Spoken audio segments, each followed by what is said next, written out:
Ακούσουμε την ιστορία του κεντήματος. Σίγουρα ξεκινάτε μια πρώτη γνωριμία με το κέντημα. Σίγουρα θα ξέρετε το κέντημα σαν σχολεία, πολλά κορίτσια από εσάς ίσως με κεντάει η μαμά σας ή η γιαγιά σας, να έχετε κεντικά πράγματα στο σπίτι σας. Το κέντημα είναι μια χειροτεχνία που ξεκινάει από πάρα πολύ παλιά. Ίσως και 3.000 χρόνια π.Χ.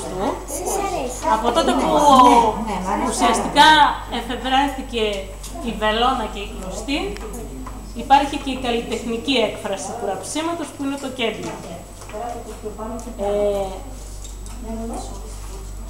Οι επιστήμονες λένε ότι το κέντημα ξεκίνησε σαν ανδρική ασχολία. Πολύ ενδιαφέρον. Το κέντημα ήταν μία τέχνη που το διδάσκονταν τα αγόρια των αριστοκρατικών οικογενειών. Μάλιστα ήταν μια τέχνη που έκαναν χρόνια να τη μάθουν και λένε ότι ίσως να διαρκούσε η εκπαίδευση και 10 χρόνια και ήταν ειδικός ο τεχνίτης που μάθαινε το κέντημα.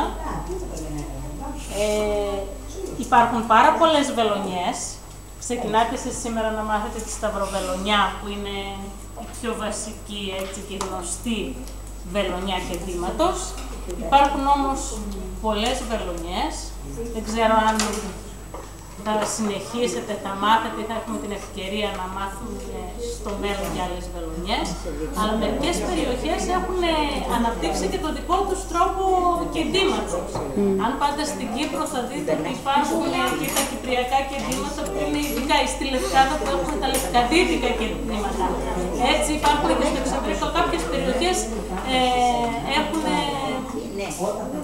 ένα δικό τους τρόπο πλεξίματος που θα διαφοροποιεί από τις άλλες χώρες. Παλιά κεντούσαν και τα φορέματά τους.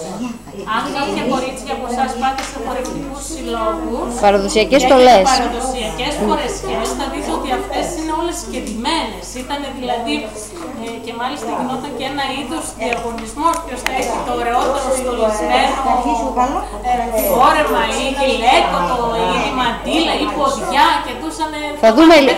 Θα δούμε μια τέτοιες φορεσιές από τα βιβλία. Θα τις δείξουμε. Γεια σας. Έχουμε άλλες